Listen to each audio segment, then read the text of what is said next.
Hi dears, പുതിയൊരു വീഡിയോയിലേക്ക് എല്ലാവർക്കും സ്വാഗതം. എളുപ്പത്തിലൊരു ചുരിദാർ സ്റ്റിച്ച് ചെയ്യുന്ന വീഡിയോ ആണ് ഇന്ന് കാണിക്കുന്നത്. ബോഡി മെഷർമെൻറ്റ് എടുക്കാൻ ബുദ്ധിമുട്ടുള്ളവർക്ക് ഏറ്റവും എളുപ്പത്തിൽ അളവ് ചുരിദാർ ഉപയോഗിച്ച് എങ്ങനെ അളവുകൾ മാർക്ക് ചെയ്യാൻ നോക്കാം. ആദ്യം തന്നെ നമ്മൾ അളവിനായിട്ട് എടുക്കുന്ന ചുരിദാർ ചുളിവുകളൊന്നുമില്ലാതെ തുണിയുടെ നല്ല വശം ചേർത്ത് കൃത്യമായിട്ട് മടക്കിയിടുക. ആദ്യം നമ്മൾ ഫുൾ ലെങ്ത് ആണ് മാർക്ക് ചെയ്യുന്നത്. അതിന് വേണ്ടി ടാപ്പ് ഇതുപോലെ നമ്മൾ ഷോൾഡർ മുതൽ എത്രയാണോ ഇറക്കം വേണ്ടത് അത്രയും വരെ നമ്മൾ ടാപ്പ് കൊണ്ട് അളന്നെഴുതാം. ഫുൾ ലെങ്ത്തിന്റെ കൂടെ നമ്മൾ 1.5 ഇഞ്ച് തയ്യൽത്തുമ്പാണ് ചേർത്ത് കൊടുക്കുന്നത്. ഫുൾ ലെങ്ത് ആയിട്ട് ഞാൻ എടുത്തിരിക്കുന്നത് 42.5 ഇഞ്ചാണ്. അതിൻ്റെ കൂടെ 1.5 ഇഞ്ച് തയ്യൽത്തുമ്പ് കൂടെ ചേർത്തിട്ട് 44 ഇഞ്ച് ഫുൾ ലെങ്ത് ആയിട്ട് എടുത്തു. ഇനി അടുത്തത് നമ്മൾ ഷോൾഡറാണ് മാർക്ക് ചെയ്യുന്നത്. ഷോൾഡർ മാർക്ക് ചെയ്യുന്നതിന് മുൻപായിട്ട് നമ്മൾ ഈ അളവെടുക്കുന്ന ചുരിദാർ നമ്മൾ ടേബിളിൻ്റെ ഈ അരികെ വശത്തൊക്കെയായിട്ട് നീക്കി വെക്കുക. ഇപ്പോൾ വീഡിയോയിൽ കാണുന്നത് പോലെ വേണം നീക്കി വെക്കാൻ വേണ്ടിയിട്ട്.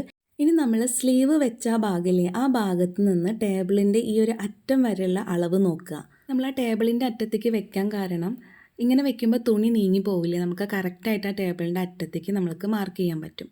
ഞാൻ ഷോൾഡറായിട്ട് എടുത്തിട്ടുള്ളത് 6 ആണ്. അതിൻ്റെ കൂടെ 1/2 ഇഞ്ച് തയ്യൽത്തുമ്പ് കൂടെ ചേർത്തിട്ട് 6.5 ഇഞ്ച് എടുത്തിട്ടുണ്ട്. അടുത്തത് നെക്ക് വിഡ്ത്താണ് മാർക്ക് ചെയ്യുന്നത്. അപ്പം നെക്ക് വിഡ്ത്ത് എവിടെ നിന്നാണോ തുടങ്ങുന്നത് അവിടെ മുതൽ ടേബിളിൻ്റെ അറ്റുണ്ടല്ലോ അതുവരെ എത്ര ഇഞ്ച് കിട്ടും എന്നുള്ളത് നോക്കുക. ഞാൻ നെക്ക് വിഡ്ത്ത് 3 ആണ് എടുക്കുന്നത്. അതിൻ്റെ കൂടെ തയ്യൽത്തുമ്പൊന്നും നമ്മൾ ആഡ് ചെയ്ത് ചേർക്കുന്നില്ല. അടുത്ത് നമുക്ക് ആം ഹോൾ മാർക്ക് ചെയ്യാം. ആം ഹോൾ മാർക്ക് ചെയ്യാൻ വേണ്ടിയിട്ട് നമ്മൾ ഇതുപോലെ നമ്മുടെ ഈ അണ്ടർ ആംസ് വരുന്ന ആ ഒരു ഭാഗം ഉണ്ടല്ലോ അവിടെ നിന്ന് ഇതുപോലെ സ്കെയിൽ വെച്ച് കൊടുക്കുക. എന്നിട്ട് ആ സ്കെയിലിൻ്റെ ഭാഗം മുതൽ നമ്മുടെ ഷോൾഡർ വരെ എത്ര ഇഞ്ച് കിട്ടുന്നോ അതാണ് നമ്മുടെ ആം ഹോളായിട്ട് മാർക്ക് ചെയ്യേണ്ടത്. അപ്പോൾ സ്കെയിൽ കറക്റ്റായിട്ട് തന്നെ വെച്ച് കൊടുക്കാൻ വേണ്ടിയിട്ട് ശ്രദ്ധിക്കുക. എനിക്ക് കുറച്ച് തെന്നി പോയിട്ടുണ്ടായിരുന്നു, അതാണ് ഞാൻ കറക്റ്റ് ചെയ്തിട്ട് വെച്ചിട്ടുണ്ടായിരുന്നത്. അപ്പോൾ ആ സ്കെയിൽ മുതൽ ഷോൾഡർ വരെ എനിക്ക് കിട്ടിയ അളവ് 7 ആണ്. ആം ഹോളിൻ്റെ കൂടെയും നമ്മൾ തയ്യൽത്തുമ്പ് ആഡ് ചെയ്ത് ചേർക്കുന്നില്ല. അടുത്ത് നമ്മൾ ചെസ്റ്റ് റൗണ്ടാണ് മാർക്ക് ചെയ്യുന്നത്. അതിനും ഇതുപോലെ അണ്ടർ ആംസിൻ്റെ അവിടെ നിന്ന് ടാപ്പ് വെച്ചിട്ട് വീഡിയോയിൽ കാണുന്നത് പോലെയാണ് അളവ് എടുക്കേണ്ടത്. ചെസ്റ്റ് റൗണ്ടായിട്ട് ഞാൻ എടുത്തിട്ടുള്ളത് 9.5 ഇഞ്ചാണ്. അതിൻ്റെ കൂടെ 1.5 ഇഞ്ച് തയ്യൽത്തുമ്പ് കൂടെ ചേർത്തിട്ട് 11 ഇഞ്ച് എടുത്തിട്ടുണ്ട്. അടുത്തത് വേസ്റ്റ് ലെങ്ത് ആണ് നോക്കുന്നത്. അതിന് വേണ്ടിയിട്ട് നമ്മൾ ഷോൾഡർ മുതൽ നമ്മുടെ ഷേപ്പ് വരേണ്ട ഭാഗം എവിടെയാണോ അതുവരെ എത്ര ഇഞ്ച് വരുന്നുണ്ടോ അതുവരെ മാർക്ക് ചെയ്ത് കൊടുക്കുക. വേസ്റ്റ് ലെങ്ത് ആയിട്ട് ഞാൻ എടുത്തിരിക്കുന്നത് 14 ഇഞ്ചാണ്. അതിൻ്റെ കൂടെ 1/2 ഇഞ്ച് തയ്യൽത്തുമ്പ് കൂടെ ചേർത്തിട്ട് 14.5 ഇഞ്ച് എടുത്തിട്ടുണ്ട്. പൊതുവെ ആളുകൾക്ക് 14 ഇഞ്ച് 13 ഇഞ്ച് അത്രയൊക്കെയാണ് വേസ്റ്റ് ലെങ്ത് വരാറ്. അടുത്തത് വേസ്റ്റ് റൗണ്ടാണ് എടുക്കേണ്ടത്. അപ്പോൾ നമ്മൾ വേസ്റ്റ് ലെങ്ത് എത്രയാണോ എടുത്തത് അവിടെ ഒന്ന് മാർക്ക് ചെയ്ത് കൊടുക്കുക. ആ മാർക്കിൽ നിന്ന് നമ്മൾക്ക് വേസ്റ്റ് റൗണ്ട് എത്രയാണ് കിട്ടുന്നത് എന്നുള്ളതൊന്ന് നോക്കുക. എനിക്ക് വേസ്റ്റ് റൗണ്ടായിട്ട് വന്നിട്ടുള്ളത് 8.5 ഇഞ്ചാണ്. അതിൻ്റെ കൂടെ 1.5 ഇഞ്ച് തയ്യൽത്തുമ്പ് കൂടെ ചേർത്തിട്ട് 10 ഇഞ്ച് വേസ്റ്റ് റൗണ്ട് എടുത്തിട്ടുണ്ട്. അടുത്ത് നമുക്ക് ഓപ്പൺ ലെങ്ത് ആണ് നോക്കേണ്ടത്. ഓപ്പൺ ലെങ്ത് നമുക്ക് എവിടെയാണോ ഓപ്പൺ വരുന്നത് ആ ഒരു ഭാഗത്തെ ലെങ്ത് ആണ്. അപ്പോൾ നമ്മൾ കറക്റ്റായിട്ട് കിട്ടാൻ വേണ്ടിയിട്ട് ഇതുപോലെ സ്കെയിൽ വെച്ച് കൊടുക്കാം. എന്നിട്ട് ഷോൾഡർ മുതൽ എത്രയാണോ ഓപ്പൺ ലെങ്ത് വരുന്നത് എന്നുള്ളത് ഒന്ന് മെഷർ ചെയ്തിട്ട് നോക്കാം. ഓപ്പൺ ലെങ്ത് ഞാൻ എടുത്തിരിക്കുന്നത് 19 ഇഞ്ചാണ്. അതിൻ്റെ കൂടെ 1/2 ഇഞ്ച് തയ്യൽത്തുമ്പ് കൂടെ ചേർത്തിട്ട് 19.5 ഇഞ്ച് ഓപ്പൺ ലെങ്ത് ആയിട്ട് എടുത്തിട്ടുണ്ട്.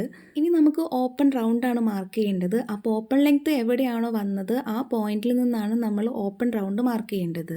ഓപ്പൺ റൗണ്ട് ആയിട്ട് ഞാൻ എടുത്തിരിക്കുന്നത് 10.5 ഇഞ്ചാണ്. അതിൻ്റെ കൂടെ 1.5 ഇഞ്ച് തയ്യൽത്തുമ്പ് കൂടെ ചേർത്തിട്ട് 12 ഇഞ്ച് ഓപ്പൺ റൗണ്ട് എടുത്തിട്ടുണ്ട്.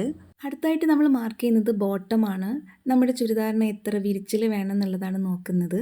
ബോട്ടം ഞാൻ 22 ഇഞ്ചാണ് എടുത്തിരിക്കുന്നത്. അതിൻ്റെ കൂടെ 1.5 ഇഞ്ച് തയ്യൽത്തുമ്പ് കൂടെ ചേർത്തിട്ട് 23.5 ഇഞ്ച് ബോട്ടമായിട്ട് എടുത്തു.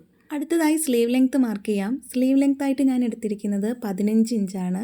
അതിൻ്റെ കൂടെ 1.5 ഇഞ്ച് തയ്യൽത്തുമ്പ് കൂടെ ചേർത്തിട്ട് 16.5 ഇഞ്ച് സ്ലീവ് ലെങ്ത് ആയിട്ട് എടുത്തു.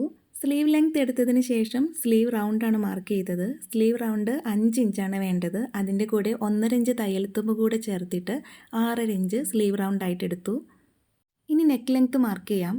ആദ്യം ഫ്രണ്ട് നെക്കാണ് നോക്കുന്നത്. അപ്പോൾ ഫ്രണ്ടിലെ നെക്ക് എത്ര ലെങ്ത്ത് വേണോ അവിടെ നമ്മൾ ഇതുപോലെ സ്കെയിൽ വെച്ച് നോക്കുക. എന്നിട്ട് ആ സ്കെയിലിൻ്റെ അവിടെ നിന്ന് ഷോൾഡർ വരെ എത്ര ഇഞ്ച് കിട്ടുന്നോ അതാണ് നമ്മൾ ഫ്രണ്ട് നെക്കായിട്ട് മാർക്ക് ചെയ്യേണ്ടത്. ഫ്രണ്ട് നെക്ക് ലെങ്ത്ത് ഞാൻ 6 ഇഞ്ചാണ് എടുത്തിരിക്കുന്നത്. 1/2 ഇഞ്ച് തയ്യൽത്തുമ്പ് കൂടെ ചേർത്തിട്ട് 6.5 ഇഞ്ച് ഫ്രണ്ട് നെക്ക് ലെങ്ത് ആയിട്ട് എടുത്തിട്ടുണ്ട്. ഫ്രണ്ട് നെക്ക് ലെങ്ത്ത് എടുത്തതുപോലെ തന്നെ നമുക്ക് ബാക്ക് നെക്ക് ലെങ്ത്തും കൂടി മാർക്ക് ചെയ്യാം. ബാക്ക് നെക്ക് ലെങ്ത് ആയിട്ട് ഞാൻ 3 ഇഞ്ചാണ് എടുത്തിരിക്കുന്നത്. 1/2 ഇഞ്ച് തയ്യൽത്തുമ്പ് കൂടെ ചേർത്തിട്ട് 3.5 ഇഞ്ച് ബാക്ക് നെക്ക് ലെങ്ത് ആയിട്ട് എടുത്തു. അപ്പോൾ ഒരു ചുരിദാർ സ്റ്റിച്ച് ചെയ്യാൻ വേണ്ടിയിട്ട് ബേസിക്കായിട്ട് നമുക്ക് ഇത്രയും അളവുകൾ വേണം. അപ്പോൾ ആവശ്യമുള്ളവരിതൊന്ന് നോട്ട് ചെയ്ത് വെക്കാം. നമുക്ക് വേണ്ടത് ഫുൾ ലെങ്ത് വേണം, shoulder, neck width, arm hole, chest round, waist length, waist round, open length, open round, bottom, sleeve length, sleeve round, front neck length, back neck length. അപ്പോൾ ഒരു ചുരിദാർ സ്റ്റിച്ച് ചെയ്യാൻ വേണ്ടിയിട്ട് ഇത്രയും മെഷർമെൻറ്റ്സ് നമ്മൾ അറിഞ്ഞിരിക്കണം. അപ്പോൾ നമുക്ക് ഈ ഒരു മെഷർമെൻറ്റ്സ് ഒരു ക്ലോത്തിലേക്ക് എങ്ങനെ മാർക്ക് ചെയ്യുക എന്നുള്ളത് അടുത്തൊരു വീഡിയോയിൽ ഞാൻ കാണിക്കാം. അതുകൂടെ കാണിക്കുമ്പോൾ ഒരുപാട് ലെങ്ത് ആവും, അതുകൊണ്ടാണ്. അപ്പോൾ വീഡിയോ ഇഷ്ടപ്പെടുകയാണെങ്കിൽ ലൈക്ക് ചെയ്യാനും ഷെയർ ചെയ്യാനും കമൻറ്റ് ചെയ്യാനും നമ്മുടെ ചാനലൊന്ന് സബ്സ്ക്രൈബ് ചെയ്യാനും മറക്കരുത്. അടുത്ത വീഡിയോ ആയിട്ട് നമുക്ക് വീണ്ടും കാണാം. എല്ലാവർക്കും നല്ലൊരു ദിവസം ആശംസിക്കുന്നു. സ്നേഹത്തോടെ, അശ്വതി.